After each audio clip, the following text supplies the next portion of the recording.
We continue the series on the 36 decans of the zodiac with the sign of Cancer. We're going to look at the first 10 degrees or decan of Cancer today, and we're going to differentiate it a bit from the other decans by looking at the planets that rule this part of Cancer, as well as we'll look at tarot symbolism, a little bit of Kabbalah.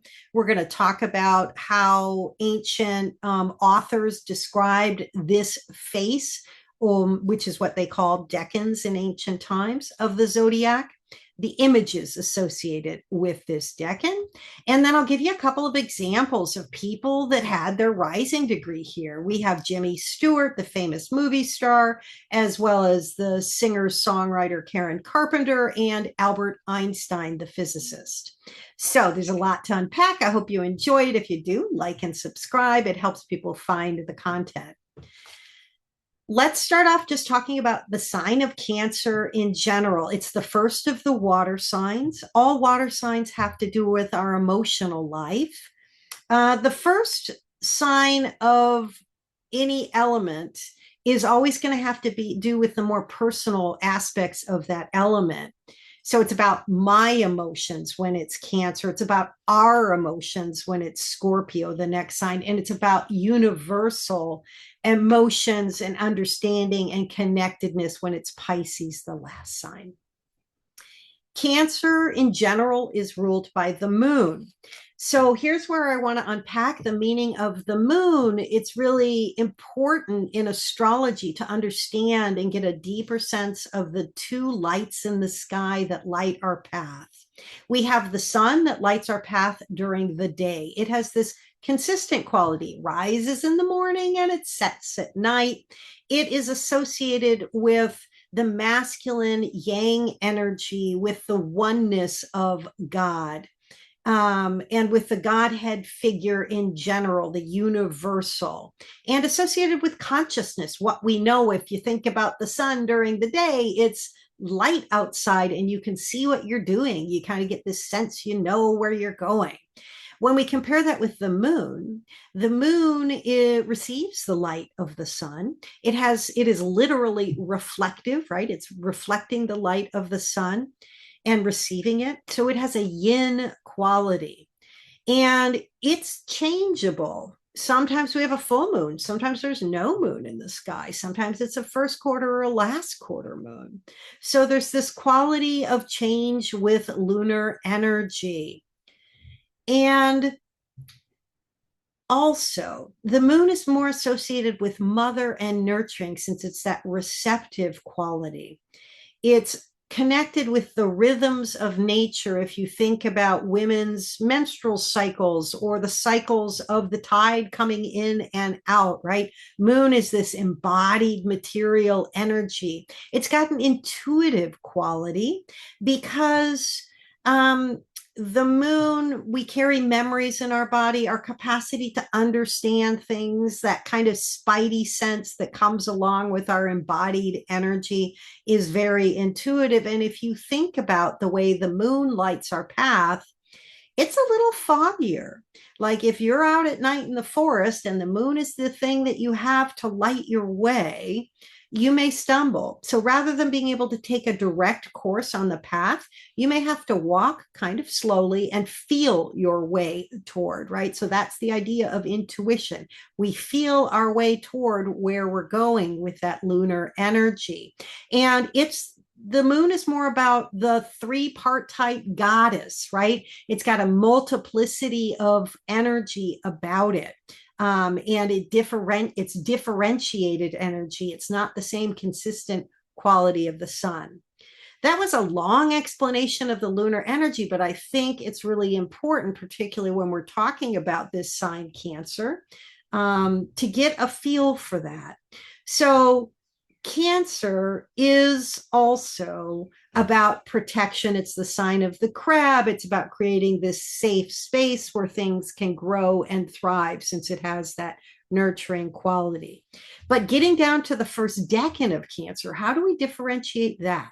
Well, we look at the planets that are associated with this decan. And here we have the moon under the Chaldean order, excuse me, under the triplicity system. And then we have Venus under the Chaldean order. And so it's a moon decan, right? Because we have moon for the sign overall, and then the decan itself has moon and Venus. So the moon is really important to this decan.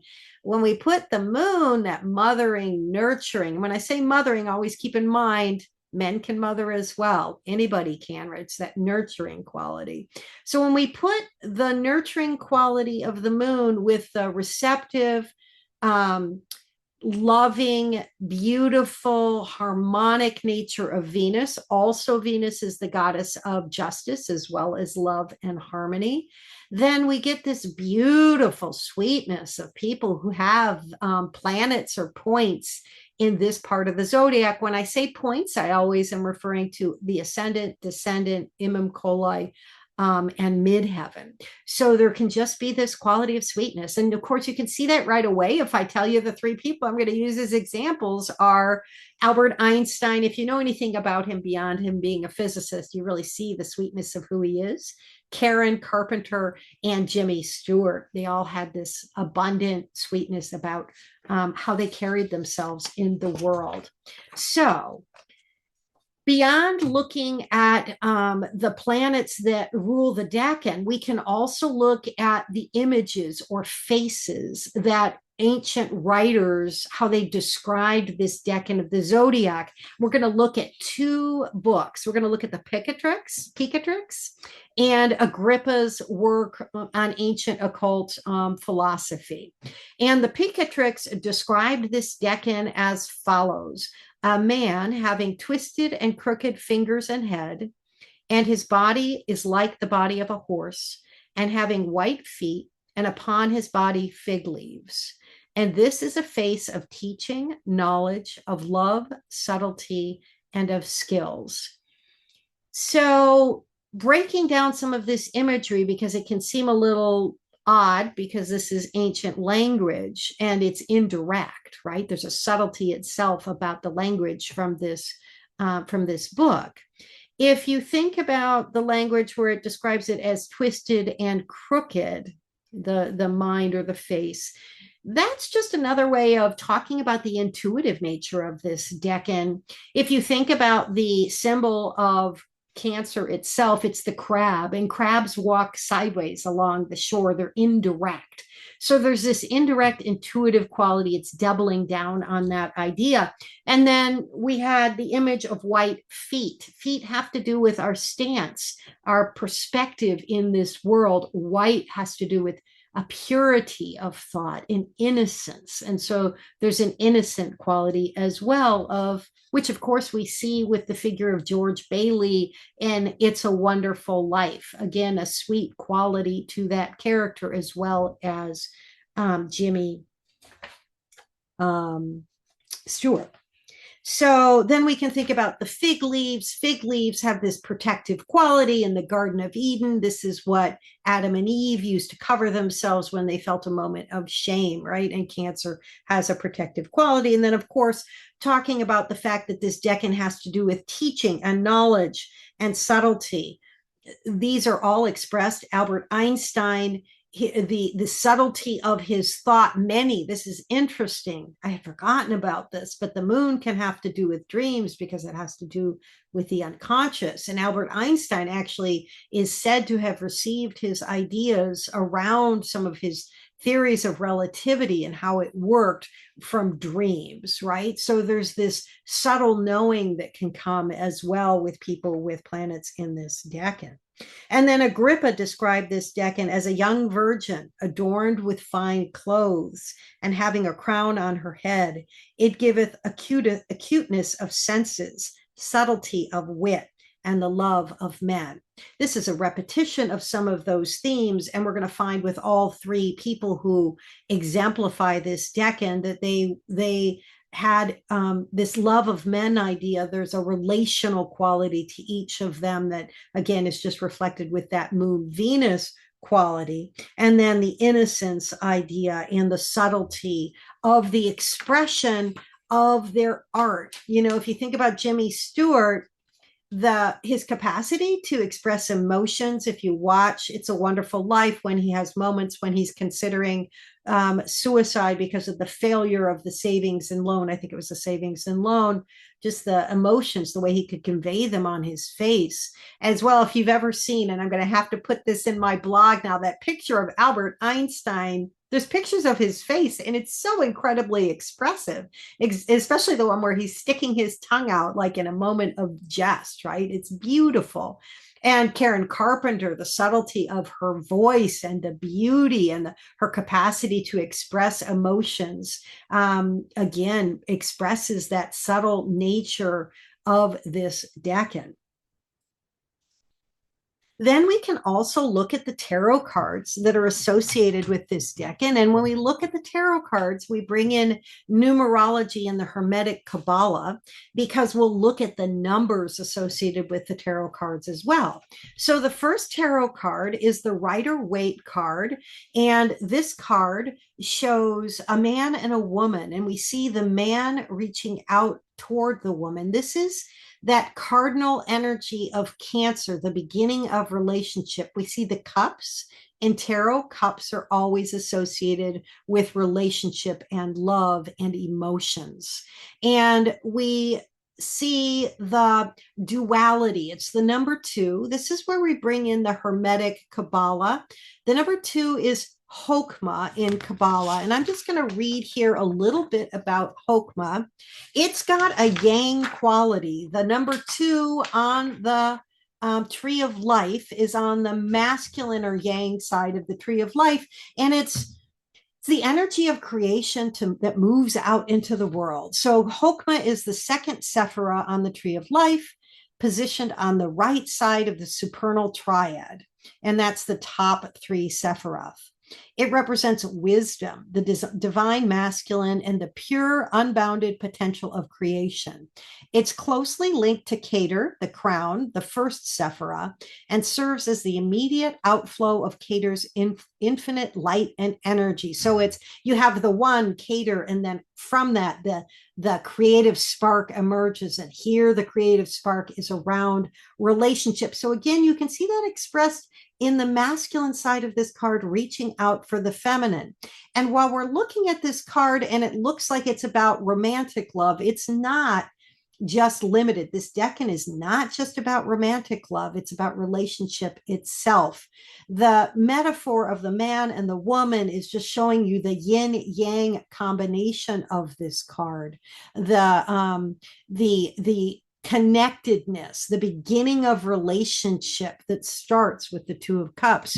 And we see this energy reflected a little bit more precisely with the Thoth tarot card, which is called the Lord of Love. It's the 2 of cups. And here, instead of having a man and a woman, we see 2 dolphins and a lotus flower and water flowing. We can feel the dynamic nature of love flowing in this card, and that dynamic energy pouring out into the world. And dolphins have an interesting history in Roman and Greek mythology. They were actually associated with the goddess Venus, Aphrodite.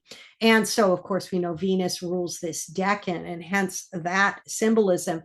Dolphins are creatures of the sea, and they themselves can symbolize emotions and intuition, that lunar energy of the card. They're very friendly. I believe they're mammals. And if you've ever heard stories of dolphins, I feel like I've seen a documentary at some point in my life. And even just knowing they've got this sort of bubbly, joyful quality about them can really add to the feel of this decan. They also are a naturally intelligent being, and we see that wisdom energy reflected with people with planets in this part of the zodiac.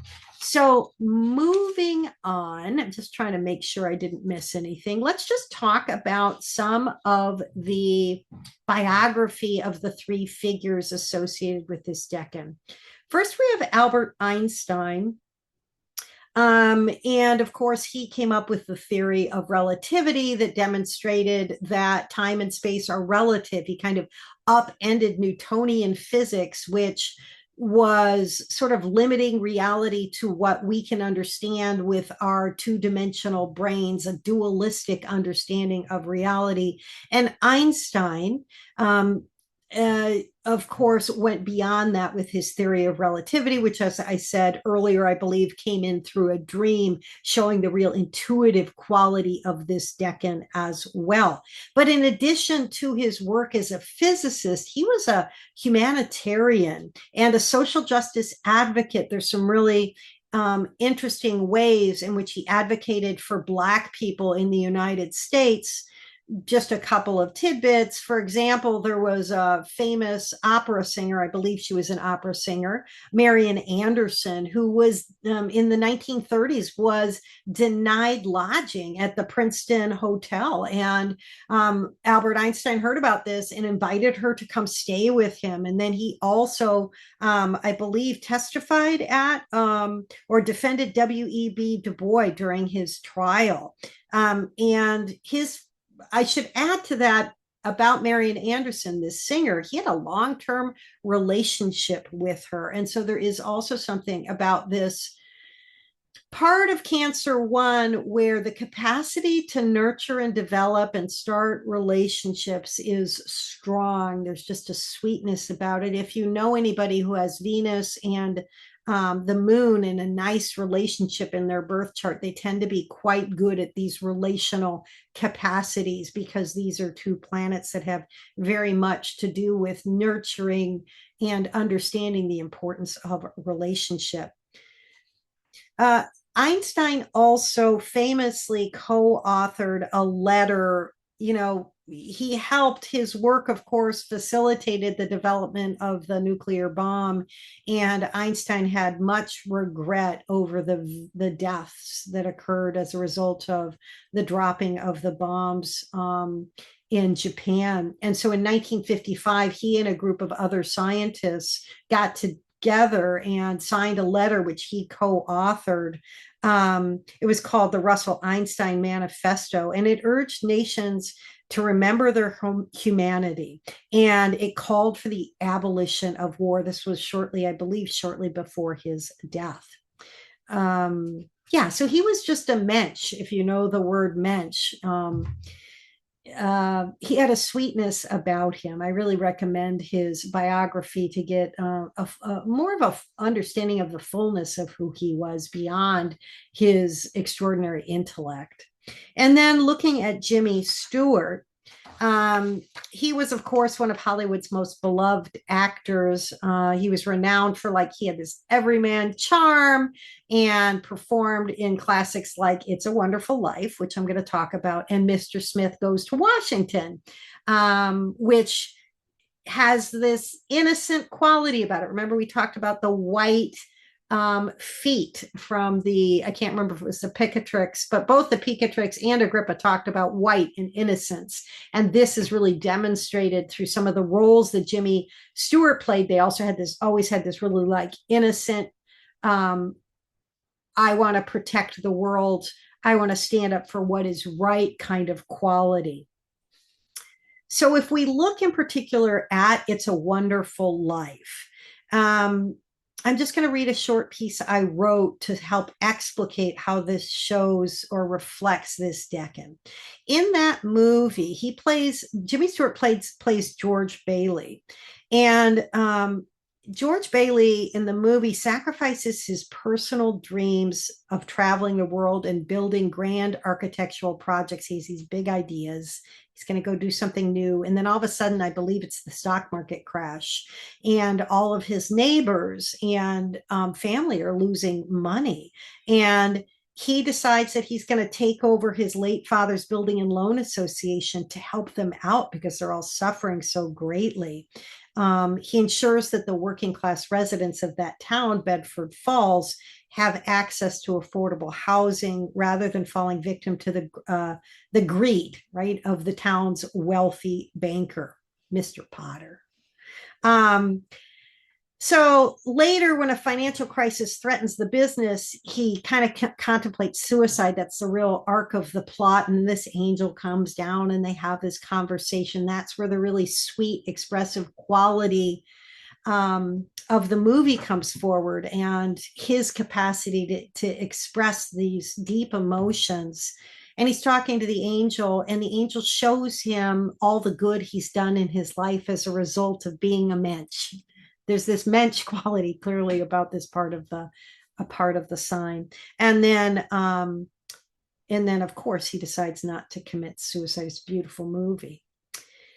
And he had his personal relationships. He was really, you get the sense of his capacity to nurture those as well. He had a long-standing friendship with Henry Fonda, and they were really loyal, even though they were on opposite sides of the political spectrum, with Jimmy Stewart being, I believe, a Republican and Henry Fonda being more of a Democrat. And then he had a long marriage as well.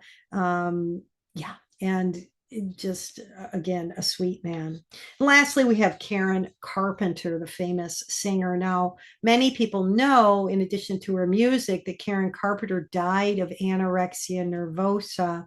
There's other things in her chart that can reflect that, including the fact that Uranus, the god of sort of, I like to say, shit hitting out of the blue or sudden events or desire to break free, was exactly conjunct her ascendant.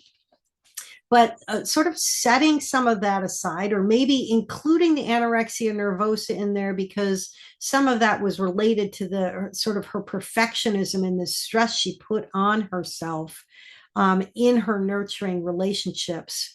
Because there can be a shadow side, of course, to any decan of the zodiac or any sign. And for Cancer, it can be, if you overdo it, taking care of other people at your own expense. Oftentimes, it may be women that tend to do that overdoing as opposed to men, in part because archetypally, women tend to identify with that nurturing mother figure and the self-sacrificing part of the decan much more than a man might, because culturally we've kind of been trained to do that.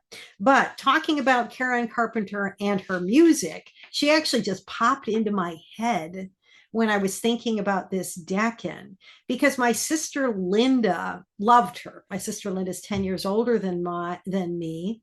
And so there was just something about both of them that made me think of this decan. And Karen Carpenter, her songs, some of which there was We've Only Just Begun, which is kind of like about the beginning of a relationship. Like if we think about this, right, this romantic side of Cancer one, it's often played at weddings, right? And then there's the song I Won't Last a Day Without You. I don't know if that's the name of it, but it keeps going through my head that she just has all these romantic songs that carry this beautiful emotional energy. Oh, and then Close to You, On the Day That You Were Born. You don't want to hear me sing, although I do love to sing.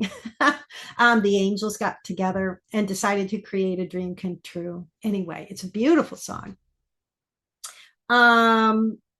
These were songs of my childhood. And again, the expressive beauty of the relationship and the longing for a close, connected relationship is part of this first decan of the zodiac. Austin Coppock refers to this as the decan of the mother and child. So we can also think about it having a little bit of a symbiotic quality sometimes, a very deep, deep, close connection. Okay, I think that's good. I hope you enjoyed this exploration. I love doing these videos because they help me also, as you teach, you deepen your own connection with an understanding of the zodiac. If you have planets or points in this decan, feel free to share in the comments. I'd love to chat, and I hope you all have a great day. We'll see you in about 10 days for Cancer too.